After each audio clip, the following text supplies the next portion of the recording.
Hey everyone, welcome to the Roto Grinders Morning Grind podcast. I'm your host, Stevie TPFL. It is Friday. It's August 5th. We have 15 baseball games to talk about tonight, so a lot to talk about. Not going to, talk about too much other than baseball here, and bringing on my main man. How you doing, Siege? I'm good, man. How are you? It's been called now that you're the main man. I appreciate that. I love being on the podcast. It means I actually do research the night before. Yeah, everybody says that comes on the podcast. They're like, man, I just feel so much better about the slate because I'm researching the night before. Like a lot of us, we'll get up and we'll do the articles in the morning. And then this year for me has been like complete opposite. So it's just crazy that I'm done with almost everything the night before. Yeah, we'll be burning the midnight oil tonight because I still have a lot of stuff to get done for Roto Grinders, including my Olympic basketball preview, which will be up by the time you're listening to this podcast, hopefully. Nice. I'm looking forward to that. I'm going to get in some on this basketball action. If you haven't checked out fantasydraft.com, they sponsor the podcast Monday through Friday. All kinds of cash games, all kinds of tournaments over there here on this Friday slate. Use promo code GRINDERS. That way you guys get incentives here at Roto Grinders for free for fantasy draft for a year, and you get a 100% deposit bonus up to $600. Check them out. Let's talk baseball, CJ. We have 15 games. We have a lot of pitchers on the hill, and we have a Coors Field game, and we're going to start Cincinnati at Pittsburgh, DeSclafani against Jameson Taillon. What's your thoughts on these two guys?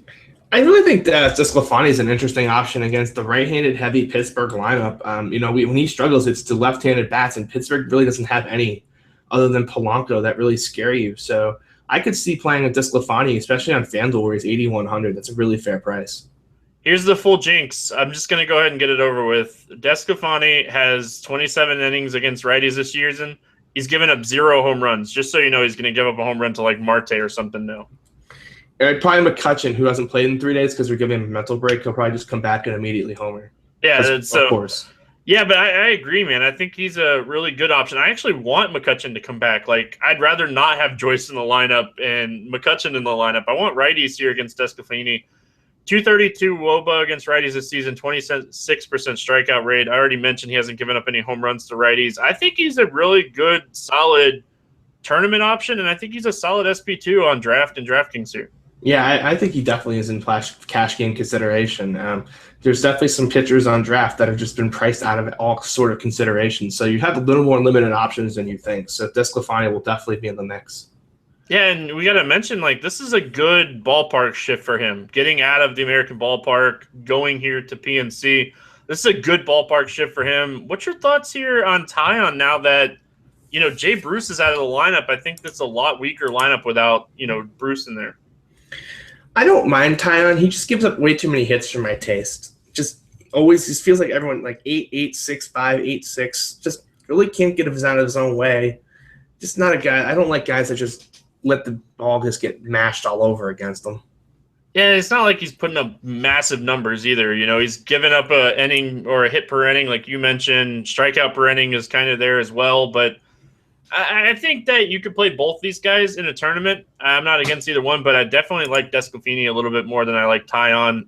Bats in this game, I don't really see anything outside of maybe Votto that, piques my interest. Billy Hamilton against Eric Fryer. Eric Fryer is one of the worst catchers at throwing in all of baseball. So I definitely have an interest in Billy Hamilton one-off at 3,200 on FanDuel. And he's probably moderately priced on Fantasy Draft too. I should have pulled him up. If he gets on that, man, how hot is Joey Votto? He's just scorching since the All-Star break. So Hamilton gets on, steals second, Votto drives him in. There's some fantasy points for your taste. Yeah, he's at 8,100 on drafts. That's probably a little rich for my blood for cash games, but for tournaments, I certainly have interest. We're going to like a guy at 8,100 a lot more than we're going to like Billy Hamilton on the slate. Yeah, I think we will. San Francisco, Washington, Samardzija against Lopez. A game that we don't want the pitchers, right?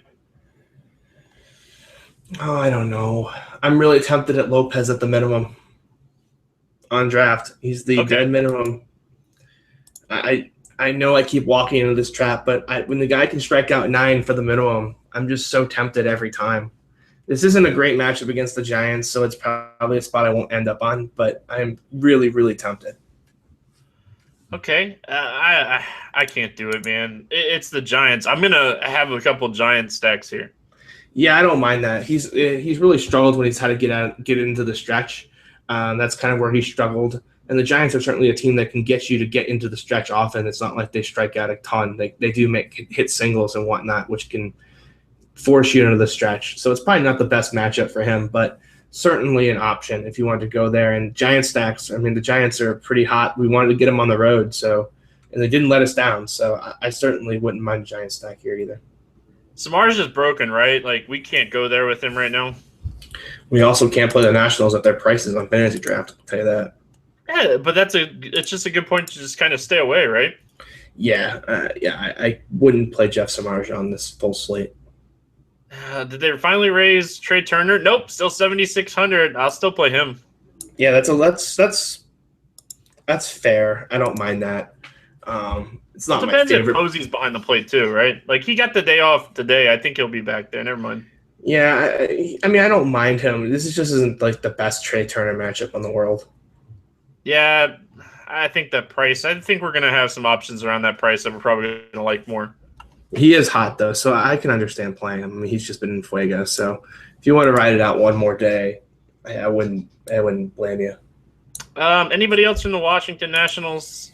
Their prices, like you said, so expensive, especially on FanDuel and Fantasy Draft. Like, I feel like if you're going to play them, you just have to stack them and eat the price, right?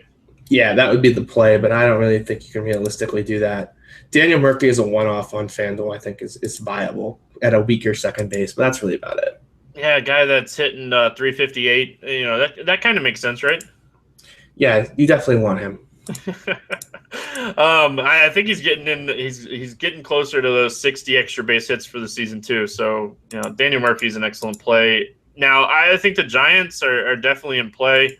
Just gonna have to see how the lineup plays out. But on FanDuel, Brandon Belt at 3,300. I think that's a really fair price. Yeah, that's super fair. Buster Posey at 3.4K, also fair. I could honestly play any Giant that's probably not named Nunez. Nunez at 3.7 at third base is a no thank you for me. Yeah, I'm with you there. Like, yeah, but we go over to Fantasy Draft and we look at the prices. Like, they're priced up over there on Fantasy Draft. So I think it's going to be harder to play these guys. If I had to play a one-off, it'd probably be Belt. Yeah, I would probably agree with you on that one. Moving out, Cleveland at New York. Josh Tomlin, Michael Pineda. What's your thoughts on these two guys? Boy, this is one of the more interesting games. Pineda is, of course, going to get a lot of traction from the stat guys. They love Pineda, and Cleveland's certainly not the world's best offense, and they're definitely going to try to attack with Pineda. For me, I think the Yankees are kind of the team I'm interested in against Tomlin, who's a fly ball pitcher in that small Yankee park. I'm with you. I think this is a good game stack. Like you said, Pineda, he's always talked about throughout the day. He's always popular. He's always an option for people, but this is not a good matchup for him. Like Cleveland, this lineup is pretty sound, and you have to think they're missing probably one of their best hitters in Brantley. Yeah, absolutely. I don't think I would ever use Pineda in this spot. I just think there's too many other guys that are in good spots, but he's going to come in at 15 to 20% because the Pineda truthers are out there. Yeah, I love picking on Tomlin on this, this slate, especially with the lefties here. Like Tomlin, you already mentioned fly ball pitcher, almost a 37% hard contact rate to lefties this season. Like this is the ballpark that could really give Tomlin issues. So which of the Yankees lefties is your first fantasy draft play? Oh, you want to go there, huh? I mean, if you look at the prices. I know. I saw the prices. It's so tough to try to decide between Gardner and Ellsbury that I'm going to make it McCann at 6K. I mean, McCann at 6K is just so insane. No, I'm really not making it McCann, but I thought McCann at 6K is ridiculous. But it has to be Ellsbury, right? Yeah, I think it is Ellsbury. He's hitting the ball well. Like he hit a 418-foot out today, which was a dagger from my heart because I thought I was gone and he was on every cash team of mine. But he'll be back on them tomorrow. Jacoby Ellsbury at 7,200 is just plain robbery, to be honest. Yeah. What about Chase Headley? We got to mention him, right? Like he hit third. I know he's not the greatest hitter in the world, but we like the lefties here. He's so cheap. Is he worth a look? Yeah, if he bats in that top six of the order, I mean, the Yankee stacks are just going to be. It's a time where you just have to price enforce the Yankees. Like they cannot be this cheap. You can't get all those other hitters that you can get with the Yankees. In this kind of a spot. So Yankee stack is definitely something I'm going to have a lot of options. And Chase Headley will be there if he's in the top six. Well, I'm not expecting Teixeira to play. Like, they got to a position tonight where they had the winning run or the tying run at the plate, and they didn't pinch hit him. So I don't think he's going to be ready to play here on tonight's slate. Yeah, I don't think so either, but they could do something different with the lineup, so you'll kind of have to just see it. But if he's in that top six, I definitely will have interest in him. Looking at Cleveland, man, it's so hard to just pick some one-offs, but I like Napoli in the spot. You know, when we talk about a guy like Pineda, he gives up a lot of hard contact to righties, and he gives up a lot of home runs to righties, and we believe in hot streaks, and Mike Napoli is hot right now. Yeah, I don't mind Napoli. I definitely think he's definitely a solid option. I would have no complaints there. And you still got the short porch and right with all those lefties that can hit for power too, Kipnis, Lindor. So this is going to be a really tough spot for Pineda, but he does have the upside if that's your cup of tea to go for it. I just think that on fantasy draft, like, you can do a game stack of this game and stay almost under 8K with everybody outside of Napoli. It might be a game that you stack and get some of these top pitchers and try to be different than cores that you're going to have to take one of these guys down towards the bottom at starting pitcher. No, I definitely agree. I definitely think that's definitely a contrarian way to go. Oh, contrarians are a thing, CJ. Minnesota at Tampa. Blake Snell, Irvin Santana. Tampa's going to be really hard to figure out for the rest of the season, in my opinion. You know, some days we're going to want to pick on them. Some days we're going to want to stack them. I don't think there's really an in-between, right? Outside of maybe like Brad Miller as a one-off. I think I'm going to be approaching I'm going to have the pitcher against Tampa every single day.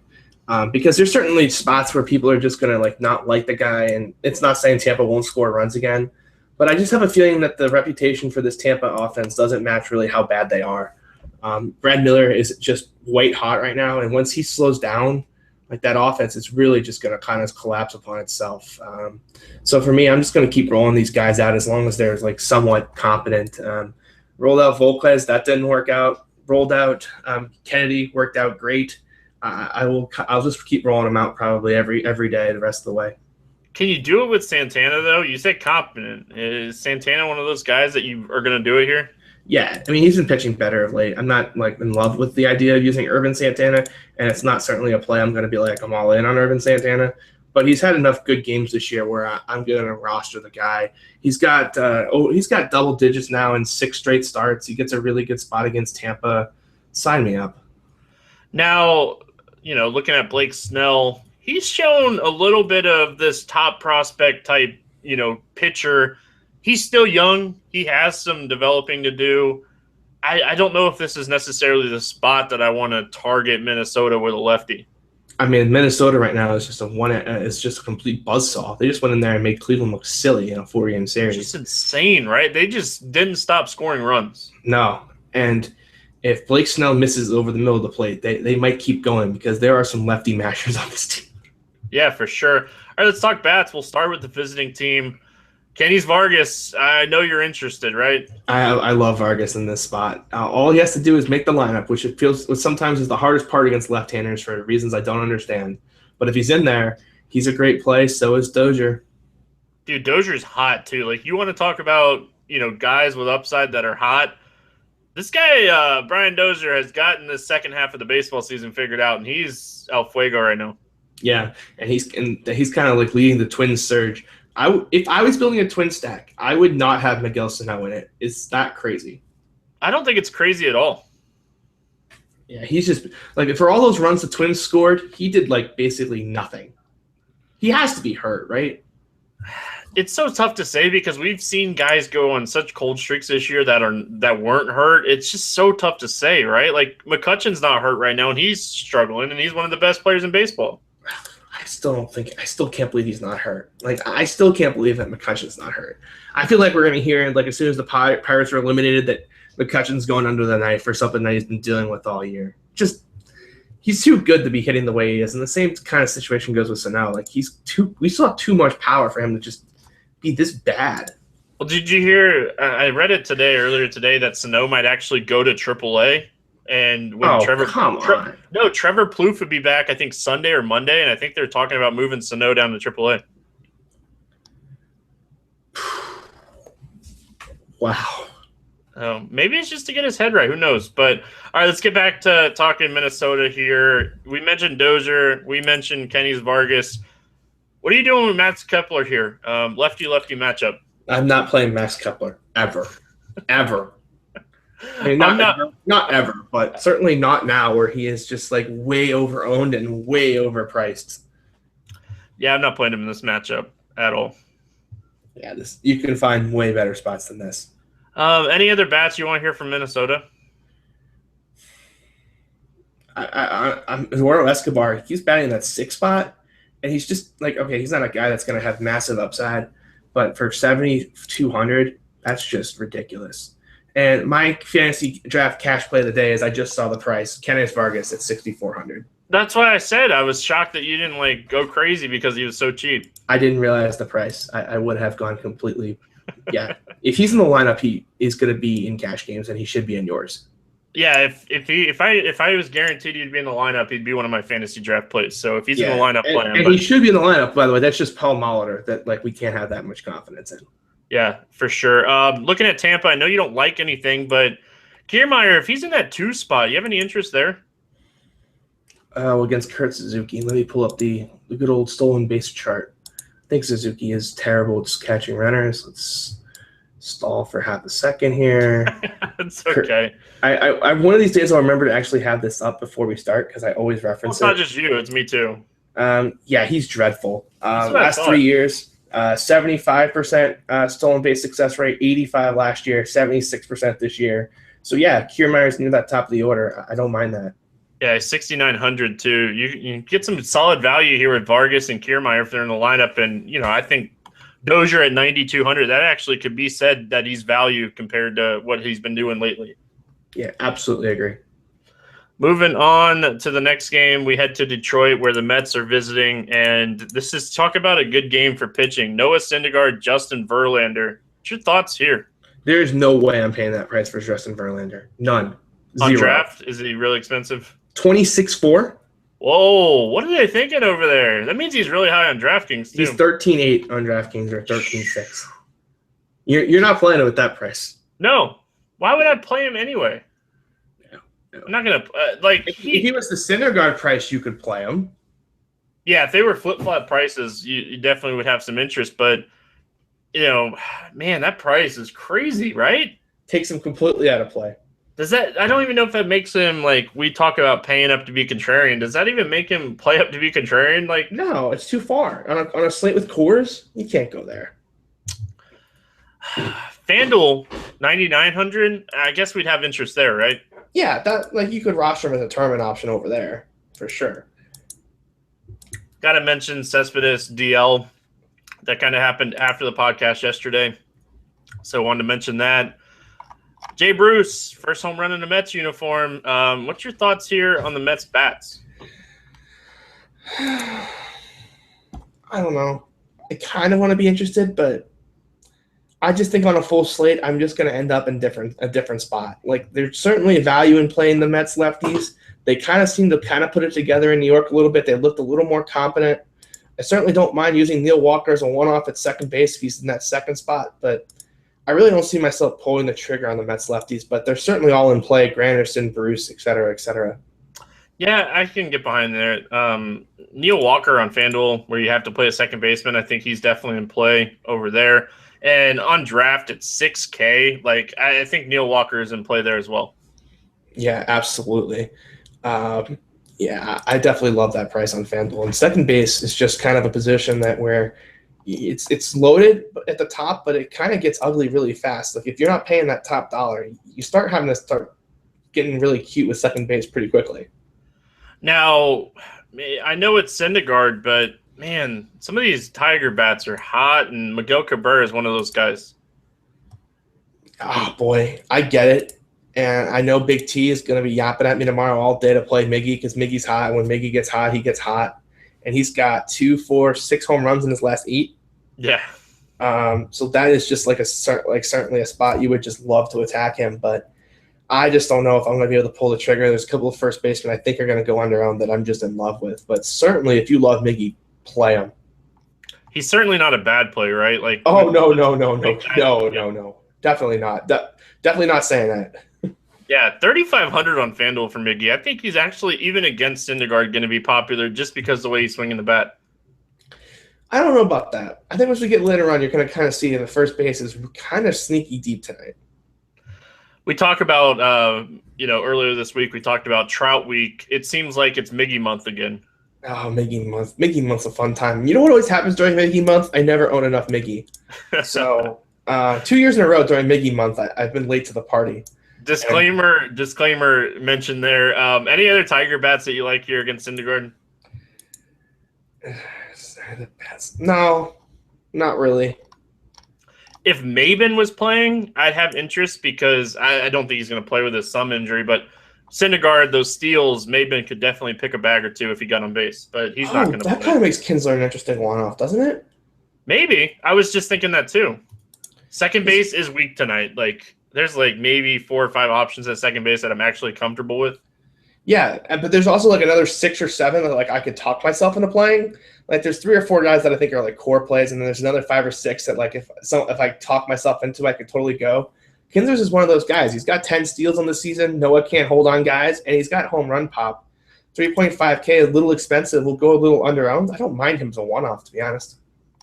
Yeah, I can get behind that. Everybody's going to be playing Miggy as their one-off. Why not, take a shot with Kinsler as your one-off? That's always a way to be a little bit different. Baltimore at Chicago taking on the White Sox. Miguel Gonzalez, Giovanni Gallardo. We don't have interest in these guys, right? No, I don't have any interest in them. I mean, you could talk me into Gallardo if you got really desperate on fantasy draft where he's free, but I couldn't do it. But like that would be like the closest thing I would come to rostering a pitcher. Yeah, Jose Abreu tilt, like he couldn't hit a home run like a day earlier. Like, flop lag. We call that flop lag. Come on, man. Like, break me off a little bit of piece, Man, we tried to have an intervention for you. It didn't work out. That's all right. You had a double and RBI and a run. It wasn't awful, but no, it wasn't awful. But it was not what you were hoping for. No, for sure. All right, let's talk bats. We don't want pitchers. We'll start with the visiting team, Baltimore. Who do you like here for the Orioles? The lefties, and I think the righties are going to be over-owned, especially on fantasy draft. The trap play of the day, the CJ trap play of the day, is Mark Trumbo at a whopping 6,800. 6,800 is the trap play of the day. Miguel Gonzalez is better against right-handed batters than you think, and I know you laugh at me and you say he's not that good. And then he goes and faces a team full of right-handers, and he pitches a quality start, and everybody's left holding a bag of nothing. Play the lefties for the Orioles. Don't get cute. Don't play Machado. Don't play Trumbo. I'm not going to lie to you, CJ. There's a good chance that I have Trumbo on Fantasy Draft and DraftKings at that price. That's fine. And no, and a great example for the podcast listeners. He's playing Trumbo because of the price, not the matchup. Those are great fades to make in your tournaments. Yeah. Because it's like when Manny Machado was 30% against John Gray. They weren't playing Manny Machado because he was a great matchup against John Gray. They were playing him for the price, and those are always great fades. Rostered some Pedro Alvarez against Tyrell Jenkins. I'm going to have some Pedro Alvarez here against Miguel Gonzalez as well. You already mentioned the lefties, but 7,200 with the home run upside. I think he's a really good tournament option here. This is the guy I kind of hope can somehow magically sneak through the radar. 4 home runs in his last 4. Yeah, no, he's hot. I really just want him to sneak through. I don't think it's going to happen. I think people are going to catch on, but maybe we can get him at low ownership because he's definitely in a good spot. He's always low. Every time I roster him, he's low. He's 11% against Jenkins on Thursday. It wasn't facing Jenkins, by the way. It was Griffin. Griffin. I was gonna let it go the first time, but I didn't want you to. Why was I thinking Jenkins? Because you were thinking bad right-hander. I was thinking how bad Freddie Freeman did on that slate. All right. Did he strike out in the 9th or something? Broken bat, ground out. That's not very helpful. Talking White Sox here, I think this is another thing. You want the lefties here, don't you? You want Eaton and Melky Cabrera?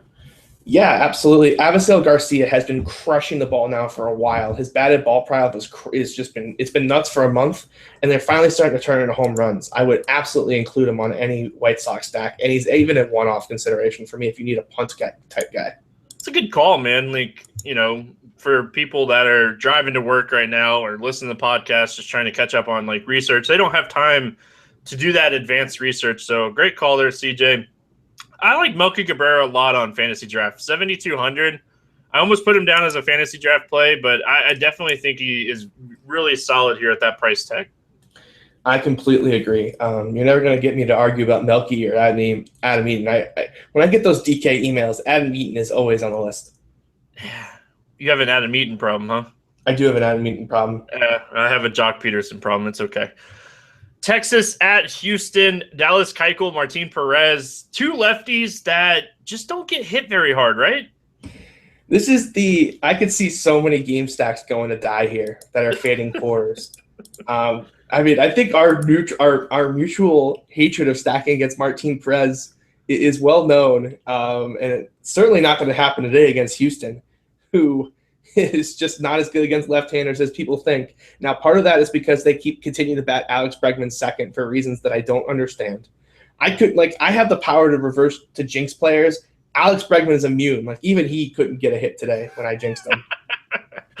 Like, every time the Houston lineup comes out, like, I'm not interested. And here's an example. Marco Estrada the other day, I said how bad he was of a play. The Houston lineup came out, and I was like, holy crap, he's in play because this lineup is just so bad.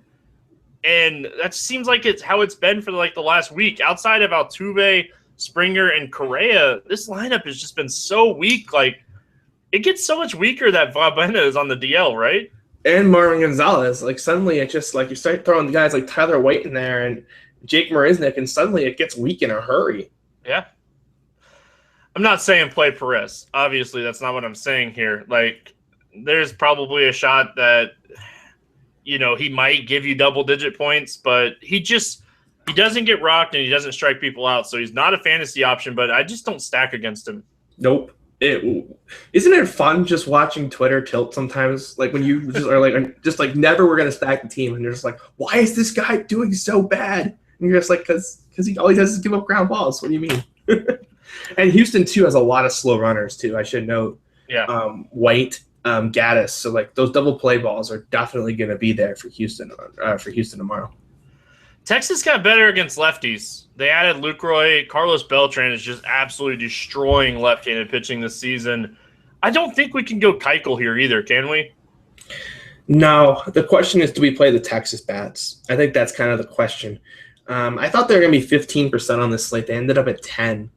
And I kind of can't decide if people are going to catch on to the fact that the Rangers are in these good spots, or if people are going to, like, I don't know. Like, it's a better lineup than it looks on paper, maybe. Like, people see Beltran and Lucroy, and there's no, like, super big name in there, so maybe they're just always going to stand around. But this is a lineup against left-handed pitching that could do damage. Like, you could get a really solid four-man stack now, right? Like, you could stack Beltran, you could stack Desmond, Beltray, and Lucroy. Like, you can stack against a lefty now with Texas. It's not just stack against righties anymore. Yeah, and I think it's interesting. And even like Delano DeShield, if you're looking for stolen base upside, if Gaddis is behind the plate too. I know Keuchel's got a good move, but Evan Gaddis certainly can make up for a lot of that. Beltran at 8,800. I know it's a matchup against Keuchel, but I have a lot of interest at Beltran at 8,800 on draft. Like I said, he's just absolutely destroying left-handed pitching this season. I had interest until I kind of saw the names around him. I don't know if I can play the name. I can play him over the names around him. It's like, I don't think I'm playing him over Chris Davis. I don't think I'm playing him over Michael Saunders. We have to get to that game, but I'm certainly not doing that. Probably not even Dexter Fowler. Probably not Matt Holliday. Not Ian Desmond. So I just don't see how I'm ever going to pull the trigger on him, to be honest. Well, when I was writing up Thursday, I do the Roto World article, and when I was writing him up, like, I did a little bit, and he has the 7th highest ISO against left-handed pitching this season. Like, it's a real thing, like Beltran against lefties this year. Well, you're definitely making a solid case. I'll give you that. All right. I'm not going to talk you into it. It's okay. Atlanta at St. Louis. De La Cruz, Jaime Garcia. Jaime Garcia tilts me so much, but I think I'm going to go back to the well here against Atlanta. No, don't do it. Don't do it. No. Like, Atlanta definitely got better with Kemp, right? Against lefties. And Jaime looks broken. And I know I said that once, and then he kind of pitched a couple good games, and now he's kind of pitching bad again. But his mechanics look way off. Boy, I would be way closer to stacking the Braves than I would be to playing the Cardinals, or to playing Jaime, to be honest. All right, that kind of concerns me more than I wanted it to, CJ. Thanks. But like, he's been getting lit up, and it's not the walks. when he's getting lit up without the walks, that's where I normally throw the red flag. No interest in De La Cruz. No, none. Zero, none, nada. All right, let's talk bats. I do want to say, like I just mentioned, they did get Kemp, and the lineup that they rolled out the other night, that it was, man, who hit leadoff for them? But they had Adonis Garcia, they had Gordon Beckham batting leadoff, Garcia, Freeman, and then Kemp. So, like, the top four actually wasn't terrible against lefties. No, and Jaime's reverse splits. Don't forget your Freddie Freeman in there too. Nice he's call. a reverse splits lefty when he's pitching well. So, like, even Freddie Freeman's in a really good spot too. Oh, man. I had interest in Jaime. He got me a little concerned. Don't play Jaime. St. Louis bats against De La Cruz. Anything that really pops to you here outside of Brandon Moss? No. Matt Adams, is he playing these days? Yeah, you get him at a discount too, like compared to Moss. But man, Brandon Moss right now, I'm just gonna play him. What you can do on fantasy draft is play both. I can just play both. You're right. Outside of those two guys, Cart might be coming back from a rehab assignment. Oh, he is coming back actually. So Matt Carpenter. oh, I forgot about that. He's gonna be activated. That's gonna be a great tournament play because of the little red DL next to his name. Yeah, and people won't realize he's coming back. I'm glad I clicked on him. I knew it was soon, so that's definitely a great spot. The Cardinals are definitely a sneaky stack here. I just activated him on the Roto Grinder season long, and I already forgot about it. Stevie. Toronto at Kansas City. I think we're going to have some interest in this game. Francisco Loriano, Dylan G. Any interest in Loriano? I don't know. Let me flip a coin. I'll tell you. Yeah, that actually makes sense for him, right? Like one start, he'll go out there a really good game, and the next start, he'll go out and walk 15 people. Yeah, exactly. And it came up tails, so I have no interest in Loriano today. All right, perfect. I do think that we're going to have a lot of interest in Toronto bats. Kind of what you were saying here. Dylan G, you want to pick on this guy. Dylan G, really bad at pitching the baseball. And twice, it's gone unowned against him. The first time was that time where the Angels scored a gazillion runs in Kansas City. And then the next time out, it was another spot where they weren't owned. Trying to pull up his box score. Texas. Texas scored a bunch of runs that day too. And that was in Texas. Like, at some point, people were like, Dylan G is bad. Why are we – and then the Kansas City bullpen behind him, like, once you get into that – if they're losing, the bullpen's bad. All the Toronto for me. That's where I'm going if I'm out of cores. Yeah, if you want a one-off, if you're stacking cores and you want a one-off, play Donaldson over Arenado. I absolutely agree. Man, their prices on fantasy draft, like, I think they're really fair outside. Donaldson's up there, obviously, but you can get these guys, they're not in the 10K range outside of Donaldson. I think they're actually pretty playable as a stack.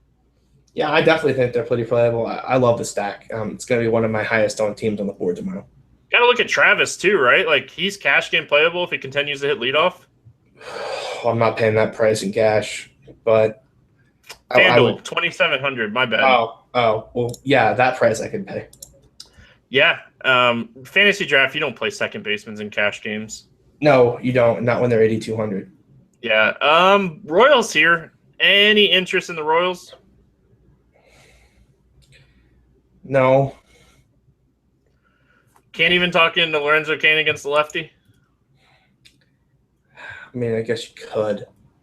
But it's just a large slate, and I kind of just feel like I'm not going to play him. That would be the only one-off that I'd look at.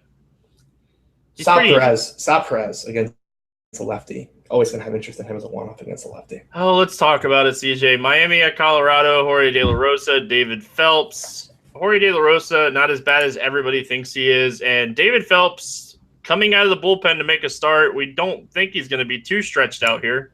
No, it really just comes down to how much Rockies can I get. Miami's going to be my fade of the day, most likely. I just really don't like the spot for them. Jorge De La Rosa, not as bad as people think. Everyone's going to be thrilled to jump on. They're going to see those 8 or 9 right-handed bats in that lineup for the Marlins. They're going to stack them and ready to go. And I think Jorge De La Rosa keeps them in check. Oh, only Marlin that I like here, and we were talking about it before the podcast. I love Marcell Ozuna. It's a small sample size, but 4 for 8 with 3 home runs off De La Rosa. I think he sees De La Rosa pretty good. Yeah, that I wouldn't mind him as a one-off, but I never really play one-offs from Coors, so probably gonna be a pass for me. Other side of this game, though, man, a lot of interest in the Rockies here against Phelps in this bullpen. Yeah, I have all the interest in the Rockies in the world, and I really hope that Cargo comes back. I'm not quite sure how bad that injury was. I really didn't see it, but certainly, hopefully he can get back in that lineup. I haven't looked and see what the status is. He's day to day with the ankle. Looks like sprain, and they didn't put him on the DL. So they're what?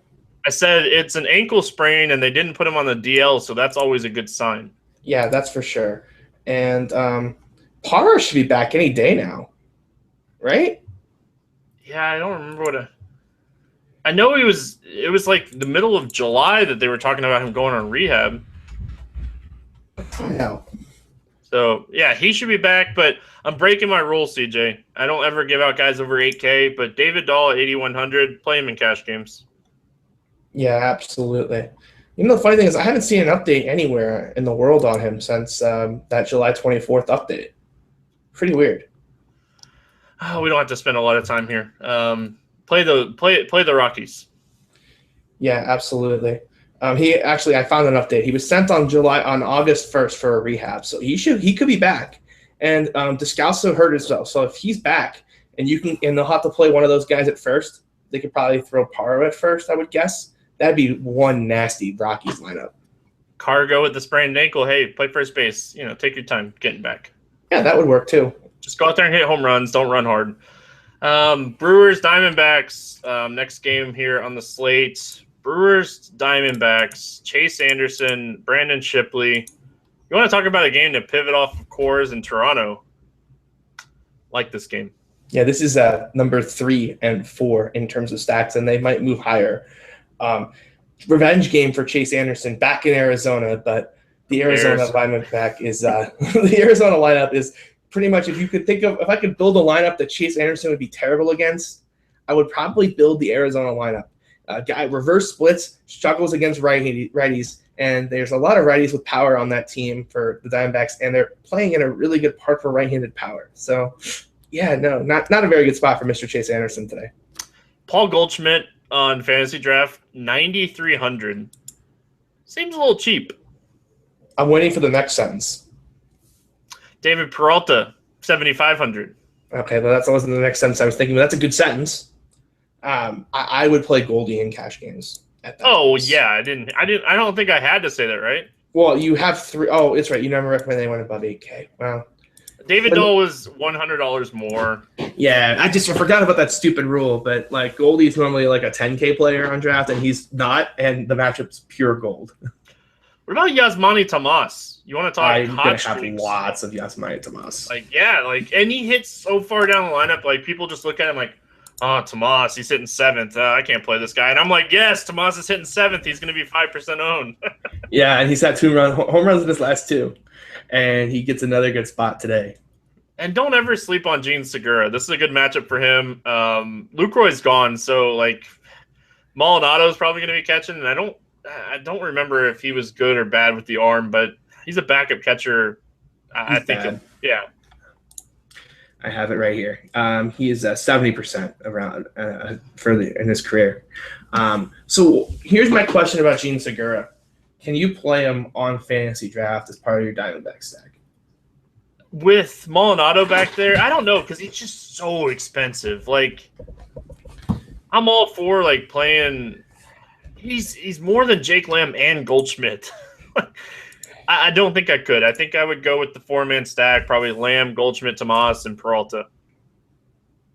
Yeah, I would probably add one to Castillo if he gets back there too. Make it contrarian. But yeah, I don't think I can either. That's kind of what I was hoping you would tell me, because I don't want to. But it's a dream spot. It would not surprise me if he went off and just stole 2 bases, hit a home run or something too. So I wouldn't completely fade him. Jake Lamb, back-to-back home runs in back-to-back games now. And FanDuel, just go to FanDuel, click third base, put Lamb in your lineup, and call it a day. Did you see his price? Can I play him more than once? Do you see his price? I do now. Tomas too. Can I play 1, 2, 3, 4, 5, 6, 7 Jake Lambs in my lineup? Like, that's ridiculous, right? Yeah.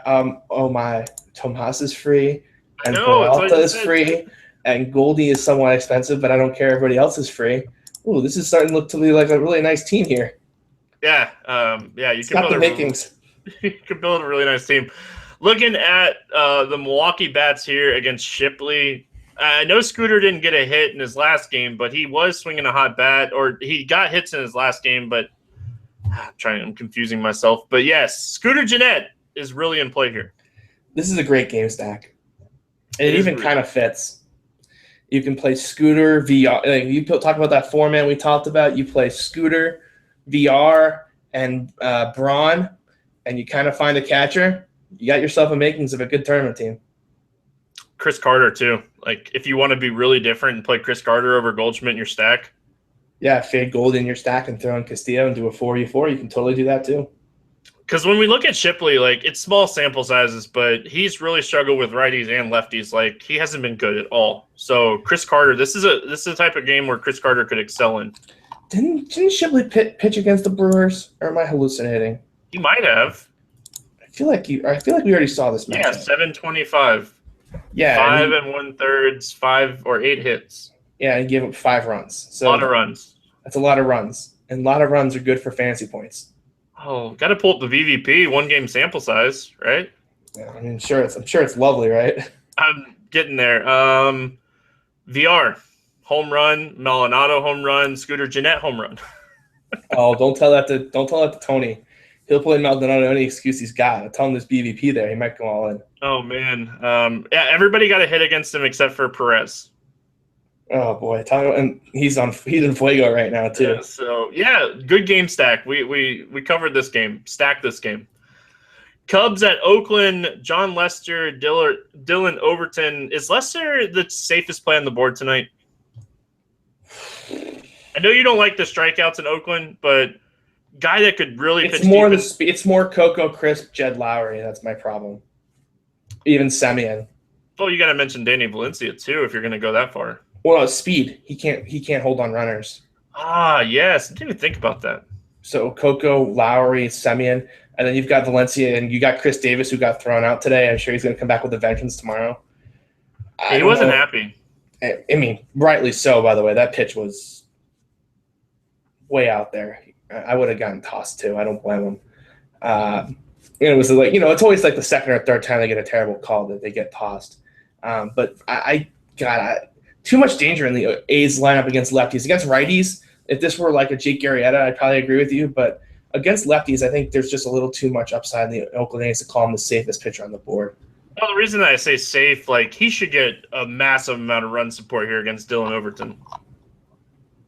You would think so, but boy, are the Cubs just dead on offense right now. Yeah. Yeah, I mean, boy. I mean, yeah, I don't know if I would – I can't really – I mean, obviously the Cubs are an awesome training option because they won't be very popular because they haven't been crushing the ball. But, I mean, I don't know if I would be really confident being like Lester's the safest pitcher on the board. All right, let's talk bats. You obviously don't have interest in Overton, right? No, I have no interest in Overton. All right, let's talk bats. We'll start with the Cubs. They're on the road.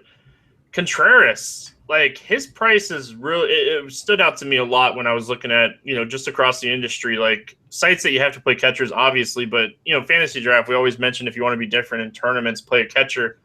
I like his price a lot here. I do too. I think it's a really good price. I definitely think it's cash game playable on sites where you need a catcher. I'm a huge fan of his game.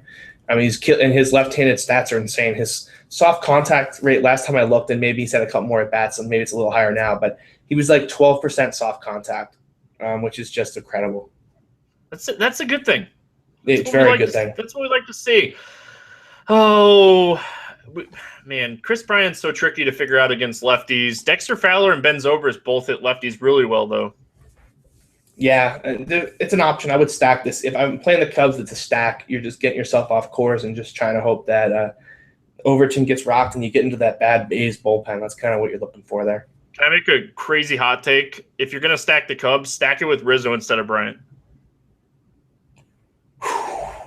Wow. Crazy hot take. Lefty-lefty matchup, 2% owned, first base, one of the highest first basemen on the board. Yeah, that's my hot take.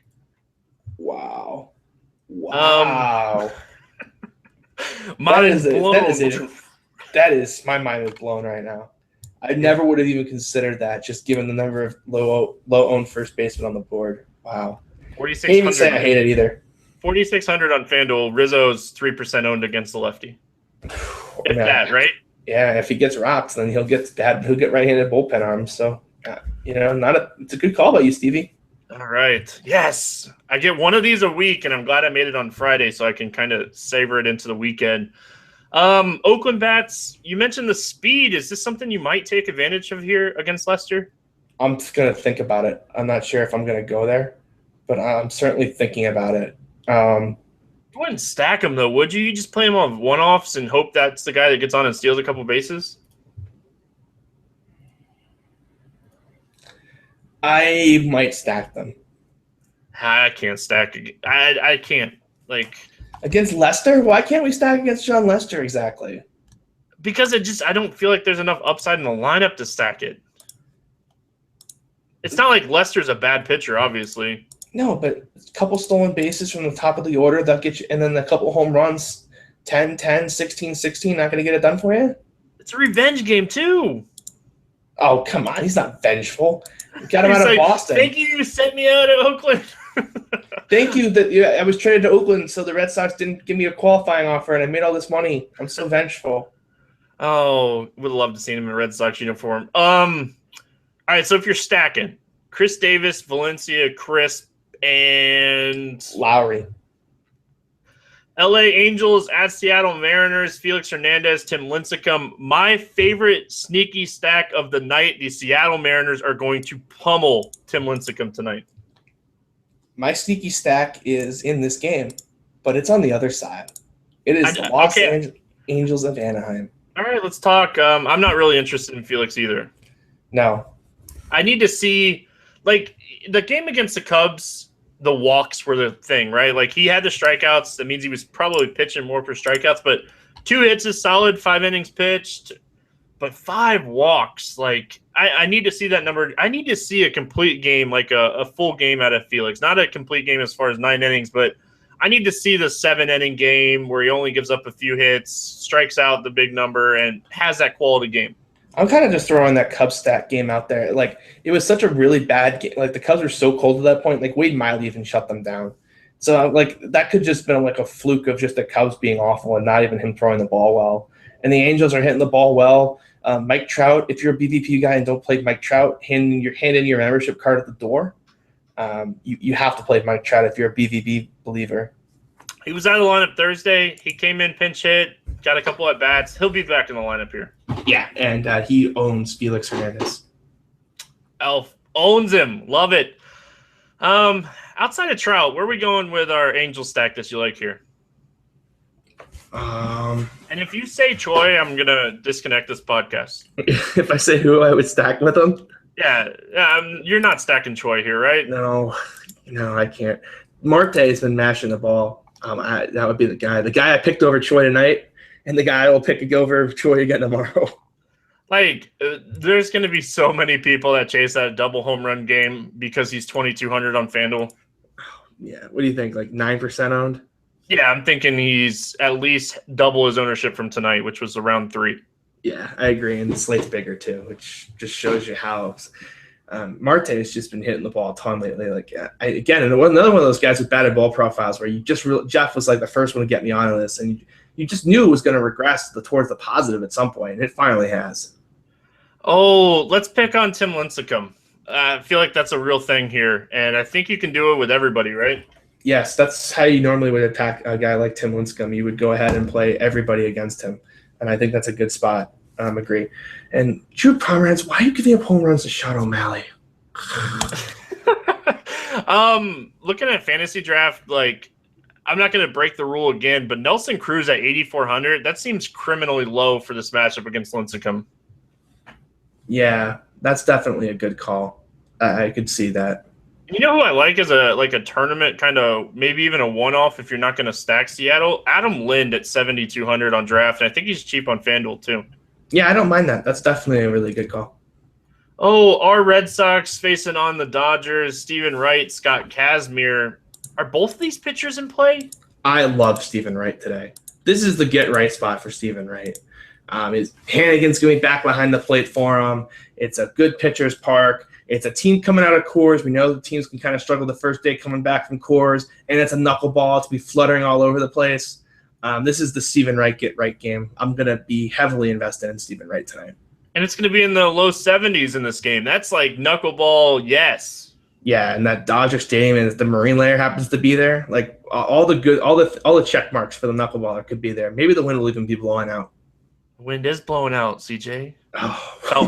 It's only blowing out about 6 miles an hour, but it is blowing out. That's all that matters. Oh, this could be – I think you're onto something here with Stephen Wright. Like, I liked him in this matchup, but I think I like him a little bit more here. Yeah. And knuckleballers normally tend to like have – I should probably look up Stephen Wright's stats, but I remember Tim Wakefield could just destroy left-handed bats all the time. And, like, there was a switch hitter I remember once that batted right-handed simply because the knuckleball was so much better. And I'm going to try to pull it up with Wrights and see if he's got a split. And he does too. He does have a split this year. Righties hitting him better than lefties. 262 WOBA versus left-handed bats, and the Dodgers are really left-handed heavy. Now, Kazmir here, I was a little interested until I pulled up the VVP, and good old Red Sox hit Kazmir pretty hard. That doesn't really surprise me. He's not a hard throwing lefty. I'm kind of looking for the hard throwing lefties when I'm attacking the Red Sox. I mentioned it on Grinders Live. I'm not sure I mentioned it on the podcast. Red Sox ERA 2 versus hard throwers 6 against soft throwers. Kazmir soft thrower. Wouldn't mind a Red Sox stack here for the late night hammer. The only thing is, like, it'd be interesting to see what the lineup looks like because we're not expecting David Ortiz to play in any game here at first base against the Dodgers.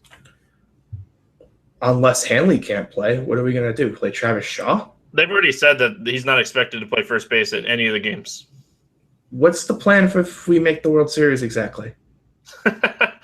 Like, suck it up. It's your last few games of your career, right? Like, they're keeping him, as healthy as they can, right? Yeah, I guess you just kind of just hold out. You just throw a glove in his hand in the World Series and hope for the best. But yeah, that's a good point. I forgot about that. So. Oh, man, if Hanley's not ready to go, that's going to be interesting. So I guess maybe we should see what the lineup looks like before we kind of talk about a Red Sox stack.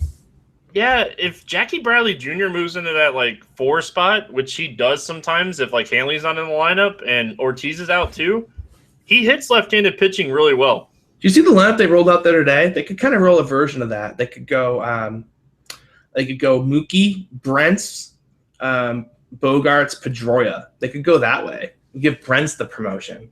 You give Brents the promotion, and I'll have him in so many lineups. I had the wraparound tonight with Brents. I thought it was an interesting spot. So maybe this is wishful thinking on my part, but that would be an interesting move. Then you kind of can just stack the top of the order with those good righties, and not have to force Bradley in that cleanup spot or Aaron Hill type. Oh man. Brent's min salary on FanDuel, $4,800 on Fantasy Draft, $2,400 on DraftKings. If he's in that 2 spot, hello cash games. Yeah, absolutely agree. Last game of the night, Philadelphia at San Diego. I'm guessing we didn't like the Dodgers. I'm sorry. Before I move on, Dodgers bets? No. Justin Turner would be the one, but I would never roster him. The only guy that I would play as a one-off is Josh Reddick because he's shown that he's hit Stephen Wright well in BVP. Oh, does he have a good BVP on him? I didn't look. Really small, 4 for 6, no extra, one extra base hit. That's a good enough sample size for me. For knuckleballs, it is, right? Yeah, you get hit 4 out of 6 knuckleballs, and yeah, that's definitely a good call. Oh, Philadelphia, San Diego, Christian Frederick against Jeremy Hellickson. Is Hellickson in play here? No, coming off of a hand injury, and they said he was going to take a couple days off of pitching. He's kind of not in his routine. I get it. I would get if you wanted to play him, but just that's too many question marks for me on a big slate. And he's going to be popular, right? Like any pitcher against San Diego usually is popular. Yeah, absolutely. And I actually really kind of like the San Diego stack here as a way off the board stack.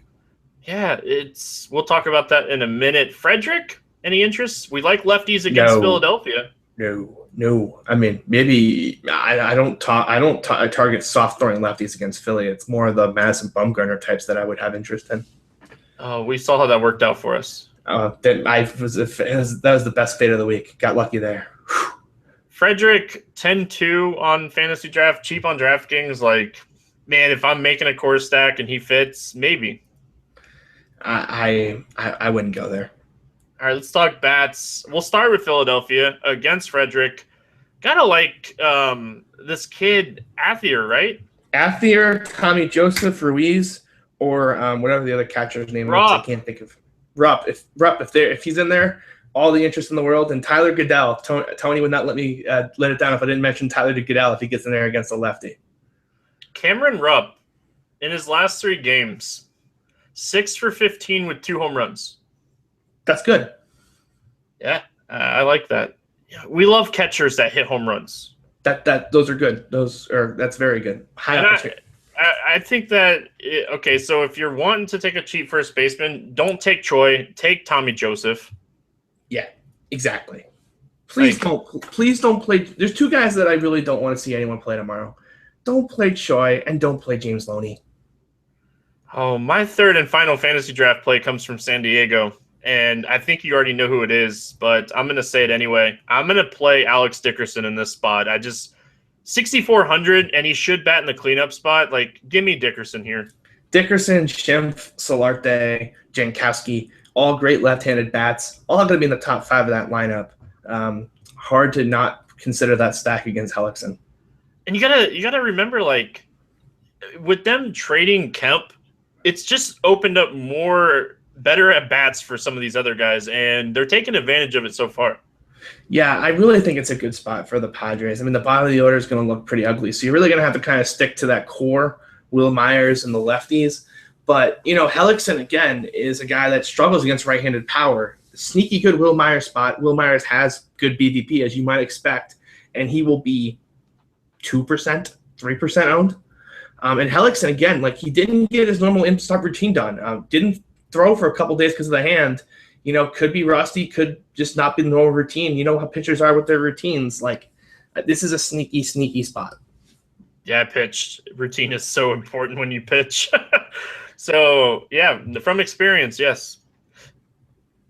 Man, we got through 15 games, and we got through them well enough that we can play some home run derby. And I'm up 1-0 on you this week. We've done the podcast a couple times this week, and CJ, out of all these picks that we've done, we only have 1 home run. Yeah, that's not good. And neither is the fact that Pomeranz just gave up another run to tie the game, so that's not very good either. He was pitching good too. That's a little unfortunate. Home run derby. So no Coors Field, right? You're not going to let these Cargo. I missed that. Like. Cardi's so lucky, but I can't complain, man. I got a JD Martinez pinch hit home run. Yeah. Come on. Yeah, I'll let you lead it off here. Well, I'm taking, as a card-carrying member of BVP, if I didn't take Mike Trout with the first overall pick, I'd be fired. So I'm taking Mike Trout. All right. Well, I'm just gonna go ahead and lock this home run in real quick, and I'm gonna take Goldie. Oh, dirtbag. You took Trout, man. I had to take Goldie. Like I usually go contrarian, but come on. I'm going to go contrarian with my second pick. I'm going to take Will Myers. All right. I'm going to stick to the Arizona game, and I'm going to go Tomas. All right. Well, if you're going to go Chop, then let me get my Jake Lamb in there. All right. I'll let you get your Jake Lamb in. And since you called me Chalky, let's go off the board and go Adam Lind. All right. I like that. I really do I don't know why, but I really like Adam Lind on this slate. Yeah, it's an interesting spot for sure. I definitely could see that being a profitable spot. Oh, at the end of the day, if you had to pick one pitcher not named Syndergaard or Lester or Verlander, I'm breaking my own rule, but I'm not giving Verlander here. And to pick up a win, doesn't have to score the most fantasy points, but you think he's going to win here. Who do you got? DeSclafani. Actually, Stephen Wright. Give me Stephen Wright. Well, then I'll go DeSclafani. Those are the 2 guys that I had written down. So perfect. Done. We're actually in agreement here on the pitcher that's going to win, and we both like those guys a lot. We're agreeing a lot for a podcast. There was a lot of agreeing going on. Yeah, you even agreed on my hot take of playing Rizzo over Bryant. Yeah, I never played Bryant against lefties, so I'm always in favor of that. Well, that's going to wrap it up here for the Friday edition of the podcast. I hope everybody has a great weekend. If you guys enjoy Siege's, analyst here, make sure you check him out for coaching. And we're going to get some Olympic basketball information out here as well, which is always great. Yeah, that's the next project. I'm probably going to go enjoy a nice dinner, late dinner, and then I'm going to get back into the office, do the Olympics preview, and then I got some other great content coming out on Roto-Grinders that you will see shortly. And you guys are doing a Olympics NBA basketball show? Yeah, Tony and I, Saturday, 4:30, we are doing an Olympics basketball show. Pronunciations won't be right, but the analysis will be right. Did you see the tweet? Like, we need to get Stevie on there to try to pronounce some of these names, and I said never going to happen. Nah, there's no chance I'm going to get these names right. None. Yeah, if you're looking for the 2-second version, play Jokic and play Bogdanovic. There's the 2-second Olympic show recap for you. Is this March NBA? Is that what you're saying? It's better than March NBA. They're gonna have that. They're gonna be better than that. All right, and there'll be a NASCAR Periscope or show after the NBA or after the MLB show on Saturday. We don't know if we're doing a show or Periscope yet, but pay attention if you like NASCAR. Check that out. We'll be back on Monday. It'll probably be CJ with me here again. Good luck in your contest this weekend, and we'll see you again then.